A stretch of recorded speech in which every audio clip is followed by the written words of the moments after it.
जय जगन्नाथ, जय माँ सारला, जय पंचसखा। महापुरुष 16 मंडल विषय लिखिछंती। जो 16 मंडल रे महाप्रभु कल्कि आसी लीला खेला करिवे बोली वर्णना करिछंती। ताहले आसंतु जानिबा सेई 16 मंडल सबु कौन। महापुरुष वर्णना करुछंती। ये पृथ्वी गोटाक नाथ 16 जे मंडल, लक्षी भक्त मेली हेबे रत्न जोड़ी कूल। लक्षे भक्त मेली हेबे रत्न जोड़ी कूल।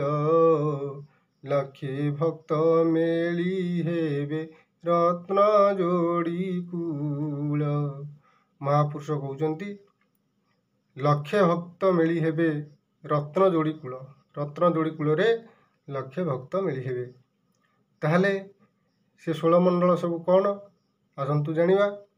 महापुरुष कहउचंती आद्य रे सारला मंडल, द्वितीय भगवतियाल, तृतीय विरजा मंडल, देवी मानक तहि मेल। देवी मानक तहि मेल। चतुर्थ मंडले कालिका, पंचमे काशी क्षेत्र लेखा। षष्ठ रे गोप वृंदावन, सप्तमे द्वारका भुवन। सप्तमे द्वारका भुवन। अष्टमे आफ्रिका मंडल, नवमे अयोध्या रे खेल। दशमे महारत्नपुर, 16 मठ जे सेहि ठार। 16 मठ जे सेहि ठार। एकादश संबलपुर, 36गढ़ मध्यर। 12 रे गंजाम ब्रह्मपुर, लंगुली 11,000। लंगुली 11,000। 13-14 मंडलेण, आंभर नीलाचल जान। आंभर नीलाचल जान। 15 पंच कोशी जान, 16 रत्न बटटाण।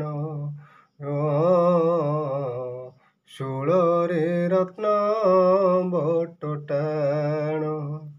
महापुरुष कहउचंती आद्य रे सारला मंडल, द्वितीय भगवतियाल, तृतीय विरजा, चतुर्थे कालिका, पंचमे काशी क्षेत्र, षष्ठ रे गोप वृंदावन, सप्तमे द्वारका, अष्टमे आफ्रिका, नवमे अयोध्या, दशमे महारत्नपुर, एकादश संबलपुर, द्वादश गंजाम ब्रह्मपुर। 13 रे से कहले एटी 13-14 मंडलेण आंभर नीलाचल जान। से 2टा मंडल को आंभर नीलाचल बोली कहिचंती। तन्मध्यरु 13-14 मंडल जो लिखिचंती। 13 मंडल आउ 14 मंडल ये 2टी जाक मंडल तांकर लीलाचल बोली से वर्णना करिसंती। 13 रे होउची मथुरा मंडल कटक, 14ରେ ନୀଳାଚଳ ମଣ୍ଡଳ। ଏଇଠି ସେ ଗୁପ୍ତ କରିକିରି କହିଲେ ଯେ 13-14 ମଣ୍ଡଳଣ ଆମ୍ଭର ନୀଳାଞ୍ଚଳ ଜାଣ। ତେଣୁକରି 13ରେ ମଥୁରା ମଣ୍ଡଳ, 14ରେ ନୀଳାଚଳ ମଣ୍ଡଳ। ତେଣୁକରି ଏହି 16 ମଣ୍ଡଳରେ ପ୍ରଭୁ ଶ୍ରୀ କଳ୍କି ବା ଅନନ୍ତ କେଶରୀ ଲୀଳାଖେଳା କରିବେ ବୋଲି ଠାକୁର ଶ୍ରୀ ଶ୍ରୀ ଅଭିରାମ ପରମହଂସ ଦେବ ତାଙ୍କର ବର୍ଣ୍ଣନା କରିଥିଲେ। କ'ଣ କହିଥିଲେ ନା ଅନନ୍ତ କେଶରୀ ଜନ୍ମ ହୋଇଛନ୍ତି, ଯାର ନାମ ମହିପାଳ। ଦିଲ୍ଲୀ ସିଂହାସନେ ଅଭିଷିକ୍ତ ହେବେ, ଧ୍ୱନି ହେବ କୋଳାହଳ। ତେବେ ଯାଇ 16 ମଣ୍ଡଳ ଭକତ ମାଧବ କରିବେ ମେଳ। କହେ ଅଭିରାମ ନିତ୍ୟ ସ୍ଥଳ ଲୀଳା, କରିବେ ଭକ୍ତ ବତ୍ସଳ। ଅଭିରାମ ପରମହଂସ ଦେବ ମଧ୍ୟ ଲେଖିଦେଇ ଯାଇଛନ୍ତି ଯେ ସେ ପ୍ରଭୁ କଳ୍କି ଯେତେବେଳେ ଆସିବେ 16 ମଣ୍ଡଳରେ ଲୀଳା କରିବେ ବୋଲି ସିଏ ମଧ୍ୟ ଆଗକୁ ବର୍ଣ୍ଣନା କରିଦେଇ ଯାଇଛନ୍ତି। ମହାପୁରୁଷ ବି ଫେରେ କହିଛନ୍ତି ସେ କେମିତି 16 ମଣ୍ଡଳରେ ଲୀଳା କରିବେ ତାକୁ ବି ସେ ଲେଖିଛନ୍ତି ସ୍ପଷ୍ଟ ଭାବରେ। କ'ଣ ଲେଖିଛନ୍ତି ନା ମୁହିଁ ରହିଥିବି ଗହଣ ଦଳେ, ଲୀଳା କରୁଥିବି 16 ମଣ୍ଡଳେ। ଲୀଳା କରୁଥିବି 16 ମଣ୍ଡଳେ, ଲୀଳା କରୁଥିବି 16 ମଣ୍ଡଳେ। ମହାପୁରୁଷ କହୁଛନ୍ତି ଯେ ମୁହିଁ ରହିଥିବି ଗହଣ ଦଳେ, ଲୀଳା କରୁଥିବି 16 ମଣ୍ଡଳେ।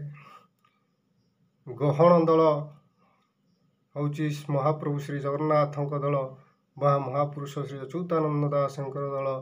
ପଞ୍ଚସଖାଙ୍କର 5ଟି ଦଳ, ତନ୍ମଧ୍ୟରୁ ଗହଣ ଦଳ ଅନ୍ୟତମ। ସେହି ଗହଣ ଦଳରେ ରହି 16 ମଣ୍ଡଳ ଲୀଳା ପ୍ରଚାର ପ୍ରସାର କରିବେ ବୋଲି ମହାପୁରୁଷ କହୁଛନ୍ତି। ଆଉ ପୁଣି କ'ଣ କହୁଛନ୍ତି ନା ଅଚ୍ୟୁତ ତୋତେ କହିଦେଲି, ମେଳା କରିବୁ ବୁଲି ବୁଲି। 16 ମଣ୍ଡଳରେ ବୁଲିବୁ, ଅରୂପ ମେଳା ଯୋଗାଇବୁ। ଅରୂପ ମେଳା ଯୋଗାଇବୁ, ଅରୂପ ମେଳା ଯୋଗାଇବୁ। ମହାପୁରୁଷ କହୁଛନ୍ତି ନିରାକାର ଅଚ୍ୟୁତଙ୍କୁ କହୁଛନ୍ତି ଅଚ୍ୟୁତ ତୋତେ କହିଦେଲି, ମେଳା କରିବୁ ବୁଲି ବୁଲି। 16 ମଣ୍ଡଳରେ ବୁଲିବୁ, ଅରୂପ ମେଳା ଯୋଗାଇବୁ। ତେଣୁକରି ଏ 16 ମଣ୍ଡଳ ବିଷୟରେ ସମସ୍ତ ସାଧୁସନ୍ଥ ମହାପୁରୁଷ ମାନେ ବର୍ଣ୍ଣନା କରିଦେଇ ଯାଇଛନ୍ତି। ସେ କଳ୍କି ଆସି ସେ ନିଶ୍ଚୟ ଗହଣ ଦଳରେ ଆସିବେ ଏବଂ ପ୍ରଚାର ପ୍ରସାର କରିବେ।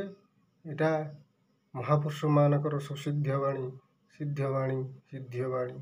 ଜୟ ଜଗନ୍ନାଥ, ଜୟ ଜଗନ୍ନାଥ, ଜୟ ମା ଶାରଳା, ଜୟ ମା ଶାରଳା।